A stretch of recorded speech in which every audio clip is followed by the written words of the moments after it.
Hey guys, what's up? Today we are back and we're going to be talking about another macronutrient, and today we're going to be talking about fats.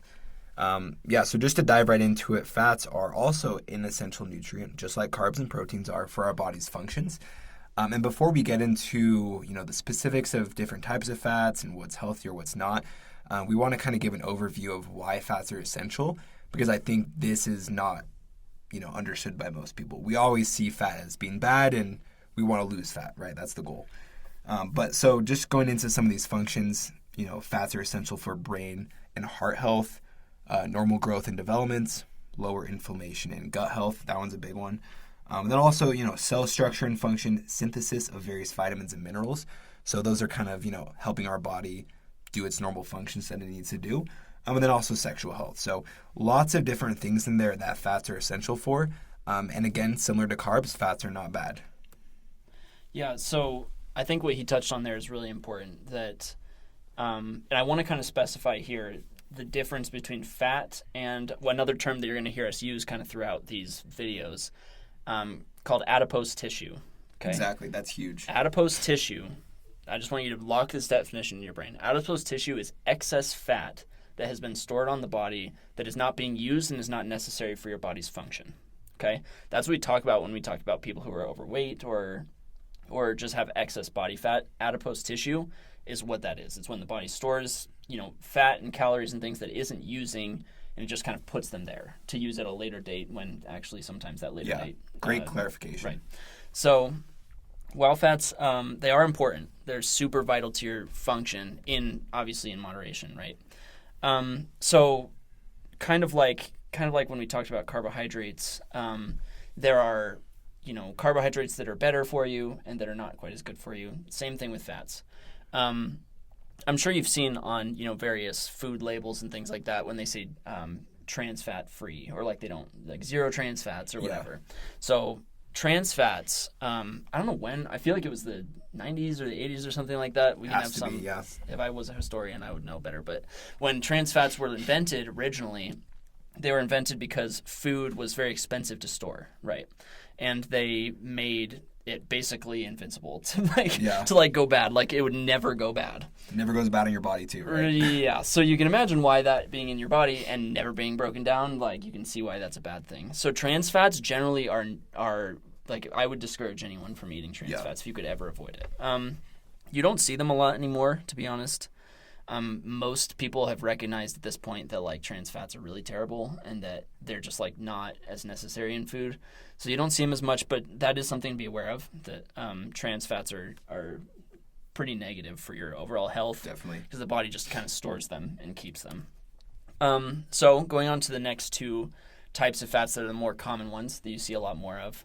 I'm sure you've seen these, unsaturated versus saturated fats. So generally and marginally unsaturated fats are more healthy for you than saturated fats. Saturated fats previously were considered to be kind of an enemy to overall health, that they clog your arteries, that they cause heart attacks, that they were super unhealthy for the body, when in reality modern studies have shown that moderate amounts are actually not as risky to your body as we used to think. And that your total overall diet is more important than how much actual fat that you're intaking, if that makes sense. So fats, like I said, unsaturated fats are generally healthier. Those are the ones that you find in more naturally occurring foods.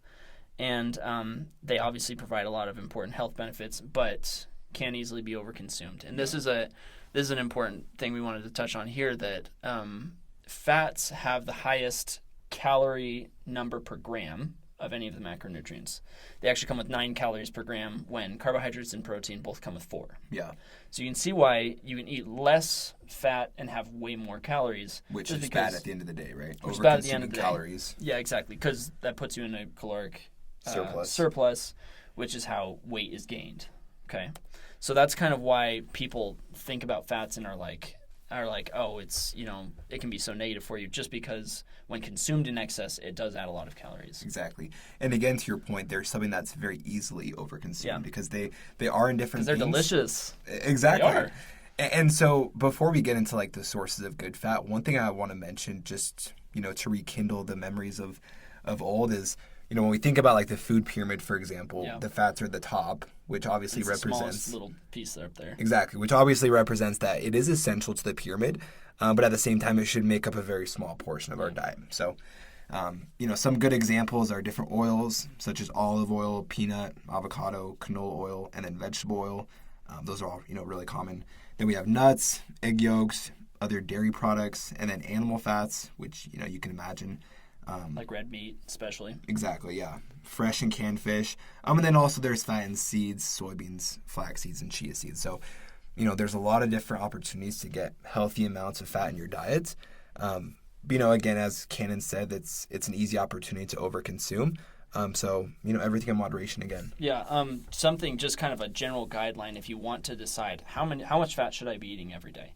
A general guideline is your diet should consist of no more than 20 to 30% fat. Yeah. That means if you take the total calories that you eat and you break it up into how many grams of each of the macronutrients you're eating, you should generally try to stick to that 20 to 30% range. Which, seems like a lot compared to like the food pyramid idea. Right. But again, fat does, come with more calories per gram, so it's not as much as you'll find the grams are a lot lower even though the calories seem higher. Exactly. So it's kind of deceptive there. But everything in moderation, like we said, these are also not the enemy of fitness. These are important for your body function. And there's something that when you focus on taking in healthy fats especially, that you'll find that your body functions a lot cleaner and you're just healthier in general. Yep.